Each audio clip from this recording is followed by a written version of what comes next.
ఇటీవల విడుదలైన ఒక నివేదిక ప్రకారం భారతదేశంలో అత్యధికంగా రొమ్ము క్యాన్సర్ కేసులు ఎక్కడ నమోదయ్యాయి? హైదరాబాద్, తెలంగాణ రాష్ట్రం.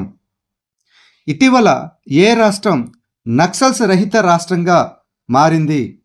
కర్ణాటక. డీప్ రీసెర్చ్ అనే కొత్త ఆర్టిఫిషియల్ ఇంటెలిజెన్స్ ఏఐ సాధనాన్ని ఏ కంపెనీ ప్రారంభించింది? Open AI. ఇది అమెరికాది. ఓపెన్ ఏఐ ఫిబ్రవరి 2న డీప్ రీసెర్చ్ అనే కొత్త ఆర్టిఫిషియల్ ఇంటెలిజెన్స్ సాధనాన్ని ప్రారంభించింది. డీప్ సీక్ వివాదం తర్వాత ఈ డీప్ సీక్ అనేది చైనాది. దీని తర్వాత మొదటి ప్రధాన విడుదల ఇది. డీప్ రీసెర్చ్ ఇంటర్నెట్ నుండి సమాచారాన్ని సేకరించి పరిశోధన విశ్లేషకుడిల నివేదికలను సృష్టిస్తుంది. ఓపెన్ ఏఐ దాని సామర్థ్యాలను యూట్యూబ్ ప్రదర్శన వీడియోలో ప్రదర్శించింది. ఇటీవల ఎవరు మిసెస్ వరల్డ్ 2025 టైటిల్ను గెలుచుకున్నటువంటి మొదటి నల్లజాతి మహిళ అయ్యారు? సెగో గేలే, దక్షిణాఫ్రికా. అమెరికా నిష్క్రమణ తర్వాత ప్రపంచ ఆరోగ్య సంస్థ WHO నుండి వైదొలుగుతున్నట్లు ప్రకటించినటువంటి దేశం ఏది? అర్జెంటీనా. ఇటీవల వార్తలో కనిపించిన స్ట్రైకర్ అంటే ఏమిటి? ఇదొక పదాతి దళ పోరాట వాహనం, అనగా ఇన్ఫాంట్రీ కంబాట్ వెహికల్. రాబోయే భారతదేశం మరియు అమెరికా రక్షణ ఒప్పందంలో స్ట్రైకర్ పదాతి దళ పోరాట వాహనాల సహా ఉత్పత్తి ఉంటుంది. ఈ స్ట్రైకర్ అనేది జనరల్ డైనమిక్స్ ల్యాండ్ సిస్టమ్ ద్వారా అమెరికా సైన్యం కోసం అభివృద్ధి చేయబడినటువంటి 8 చక్రాల డ్రైవ్ పోరాట వాహనం. 1980ల తర్వాత అమెరికా సైన్యంలోకి ప్రవేశపెట్టబడినటువంటి మొదటి కొత్త సైనిక వాహనం. ఈ వాహనం 483 కిలోమీటర్ల పరిధి ఉంటుంది. గరిష్ట వేగం వచ్చి 100 కిలోమీటర్లు మరియు C-17 మరియు C-130 విమానాల ద్వారా గాలిలో ఇది రవాణా చేయగలదు. ఇటీవల ఏ దేశం లింగ మార్పిడి అథ్లెట్లు మహిళల క్రీడలలో పాల్గొనకుండా నిషేధించింది? అమెరికా. ఇటీవల భారత హైకమిషన్ ఏ దేశంలో భారత సాంకేతికత మరియు ఆర్థిక సహకార ITEC దినోత్సవాన్ని జరుపుకుంది? Sri Lanka. Blue ghost lander NASA యొక్క ఏ కార్యక్రమంలో ఒక భాగం? Artemis program. బ్లూ గోస్ట్ ల్యాండర్ను చంద్రుని యొక్క అన్వేషణ కోసం ఫైర్ఫ్లై ఏరోస్పేసు అభివృద్ధి చేసింది. ఇది నాసా యొక్క ఆర్టెమిస్ ప్రోగ్రాం కింద చంద్రుడికి శాస్త్రీయ పేలోడ్లను అందిస్తుంది. స్థిరమైన మానవ అన్వేషణ కోసం నాసా యొక్క లూనార్ సర్ఫేస్ ఆపరేషన్స్ ప్రోగ్రాముకు ల్యాండర్ మద్దతు ఇస్తుంది. చంద్రుని యొక్క పరిశోధన మరియు అన్వేషణ ప్రయత్నాలను ముందుకు తీసుకెళ్లడమే ఈ మిషన్ యొక్క లక్ష్యం. ఇటీవల వార్తలో కనిపించిన సముద్రయాన్ ప్రాజెక్టు ఏ మంత్రిత్వ శాఖ పరిధిలోకి వస్తుంది? భూశాస్త్రాల మంత్రిత్వ శాఖ, the ministry of earth sciences. Deep ocean mission కింద సముద్రయాన్ ప్రాజెక్టు 2025-26 కేంద్ర బడ్జెట్లో 600 కోట్లను అందుకుంది. దీనిని భూశాస్త్రాల మంత్రిత్వ శాఖ, అనగా మినిస్ట్రీ ఆఫ్ ఎర్త్ సైన్సెస్ నిర్వహిస్తున్నది. లోతైన సముద్ర అన్వేషణ కోసం 3 6000 మీటర్ల లోతుకు తీసుకెళ్లగల స్వీయ చోదక మానవ సబ్మెర్సిబుల్ను అభివృద్ధి చేయడం దీని యొక్క లక్ష్యం. ఈ ప్రాజెక్టు జీవ వైవిధ్య అంచనా మరియు మ్యాంగనీస్, కోబాల్టు మరియు రాగి వంటి ఖనిజ వనరులను అన్వేషించడంపై దృష్టి పెడుతుంది. China belt and road initiative BRI నుండి వైదొలిగినటువంటి మొదటి లాటిన్ అమెరికన్ దేశం ఏది? పనామా దేశం. అమెరికా ఒత్తిడితో పనామా దేశం China belt and road initiative BRI నుండి అధికారికంగా వైదొలిగింది. ట్రంప్ మరియు USA అధికారులు పనామా కాలువలో చైనా పెట్టుబడులపై ఆందోళన వ్యక్తం చేశారు. 100 కంటే ఎక్కువ దేశాల్లో పనిచేస్తున్నటువంటి BRI నుండి నిష్క్రమించినటువంటి మొదటి లాటిన్ అమెరికన్ దేశం ఈ పనామా దేశం. అంతరిక్షంలో కృత్రిమ కిరణజన్య సమయక్రియను విజయవంతంగా ప్రదర్శించినటువంటి దేశం ఏది? చైనా. చైనా అంతరిక్షంలో కృత్రిమ కిరణజన్య సమగ్రతను విజయవంతంగా ప్రదర్శించింది. వీరి యొక్క టియాంగాంగ్ అంతరిక్ష కేంద్రంలోని వారి వ్యోమగాములు ఈ సాంకేతిక పరిజ్ఞానాన్ని ఉపయోగించి ఆక్సిజన్ మరియు రాకెట్ ఇంధనాన్ని ఉత్పత్తి చేస్తున్నారు. సౌరశక్తిని ఉపయోగించి కార్బన్ డయాక్సైడ్, నీటిని ఉపయోగించి ఆక్సిజన్ మరియు రాకెట్ ఇంధన భాగాలుగా మార్చడానికి ఈ వ్యోమగాములు సహజ కిరణజన్య సమగ్రతను అనుకరించే ప్రక్రియను ఉపయోగించారు. ఈ ప్రయోగం చైనా యొక్క టియాంగాంగ్ అంతరిక్ష కేంద్రంలో నిర్వహించబడింది. RBI Reserve Bank of India ఇటీవల తగ్గించిన తర్వాత కొత్త రెపో రేటు ఎంత? 6.25%.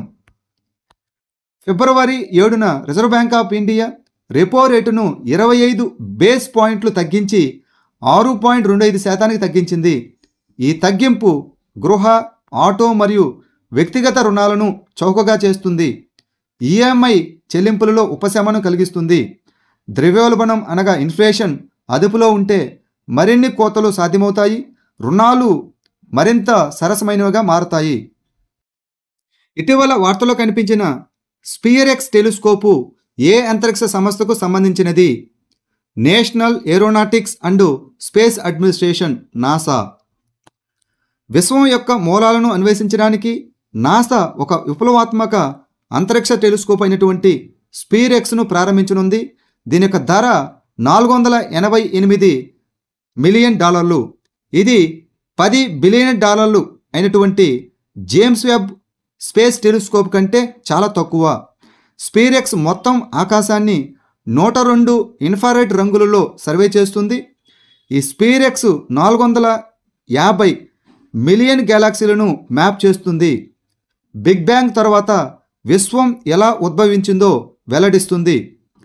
ఇది 100 మిలియన్ పాలపుంత నక్షత్రాలను కూడా అధ్యయనం చేస్తుంది. అంతరిక్షంలో జీవ నిర్మాణ విభాగాలను కూడా కనుక్కుంటుంది. ఇస్కాండర్ ఎం వ్యూహాత్మక బ్యాలిస్టిక్ క్షిపణిని అభివృద్ధి చేసినటువంటి దేశం ఏది? రష్యా. రష్యా ఇస్కాండర్ ఎం వ్యూహాత్మక బ్యాలిస్టిక్ క్షిపణుల భారీ ఉత్పత్తిని ప్రారంభిస్తున్నట్లు సమాచారం. ఇస్కాండర్ అనేది road mobile short range ballistic క్షిపణి వ్యవస్థ. దీనిని 2008లో జార్జియాపై ఉపయోగించారు.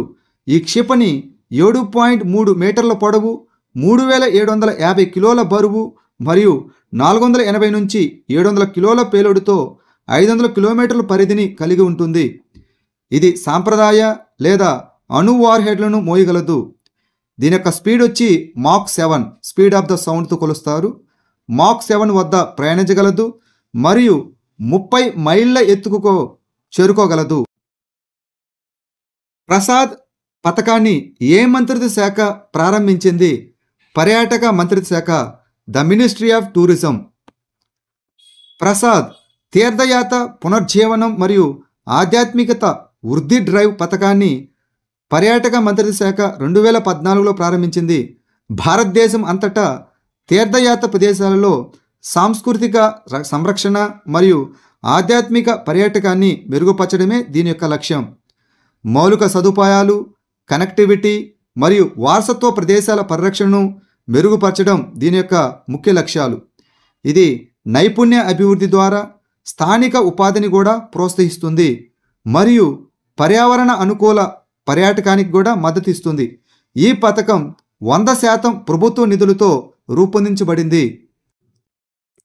భారతదేశంలో మొట్టమొదటి జాతీయ సహకార విశ్వవిద్యాలయం ఏ రాష్ట్రంలో ఉంది? గుజరాత్. గుజరాత్లోని ఇన్స్టిట్యూట్ ఆఫ్ రూరల్ మేనేజ్మెంట్ ఆనంద్లో భారతదేశంలో మొట్టమొదటి జాతీయ సహకార విశ్వవిద్యాలయాన్ని స్థాపించడానికి త్రిభువన్ సహకారి విశ్వవిద్యాలయ బిల్లు 2025ను లోక్సభలో ప్రవేశపెట్టారు. ఈ విశ్వవిద్యాలయం జాతీయ ప్రాముఖ్యత కలిగినటువంటి సంస్థగా ప్రకటించబడింది మరియు ఈ సహకార రంగంలో విద్య, శిక్షణ మరియు పరిశోధనలపై దృష్టి పెడుతుంది. దేశవ్యాప్తంగా అనుబంధ కళాశాలలు ఏర్పాటు చేయబడతాయి. డిజిటల్ లెర్నింగ్, స్వయం ఈ లెర్నింగ్ ప్లాట్ఫామ్తో కూడా ఇది అనుసంధానించబడుతుంది. గ్లోబల్ ఇన్వెస్ట్మెంట్ సమిట్కు ఆతిథ్యమిచ్చేటటువంటి భారతీయ రాష్ట్రం ఏది? మధ్యప్రదేశ్. మధ్యప్రదేశ్ రాజధాని అయినటువంటి భోపాలులో ఫిబ్రవరి 24-20 తేదీలలో జరిగేటటువంటి గ్లోబల్ ఇన్వెస్ట్మెంట్ సమిట్కు ముందు మధ్యప్రదేశ్ మంత్రివర్గం సెమీకండక్టర్ పాలసీ మరియు డ్రోన్ పాలసీతో సహా కీలక విధానాలను ఆమోదించింది. జపాన్ పెట్టుబడులను ప్రోత్సహించడానికి ఒక ప్రత్యేక ఛానల్ను సృష్టించబడుతున్నది. సెమీకండక్టర్ పాలసీ మధ్యప్రదేశ్ను ఎలక్ట్రానిక్స్ మరియు సెమీకండక్టర్ తయారీకి కేంద్రంగా మార్చడమే లక్ష్యంగా పెట్టుకుంది. ఢిల్లీ ఇంటర్నేషనల్ లెదర్ ఎక్స్పో 2025 ఏ మంత్రిత్వ శాఖ సహకారంతో నిర్వహించబడుతున్నది? వాణిజ్యం మరియు పరిశ్రమల మంత్రిత్వ శాఖ, భారత ప్రభుత్వం. The ministry of commerce and industry. Delhi international leather expo యొక్క 6వ ఎడిషన్ ఫిబ్రవరి 20-21 తేదీలలో న్యూఢిల్లీలోని ద్వారకాలోని India international convention and expo సెంటర్లో జరుగుతుంది. ఈ కార్యక్రమాన్ని భారత ప్రభుత్వ వాణిజ్యం మరియు పరిశ్రమల మంత్రిత్వ శాఖ సహకారంతో కౌన్సిల్ ఫర్ లెదర్ ఎక్స్పోను నిర్వహిస్తున్నది.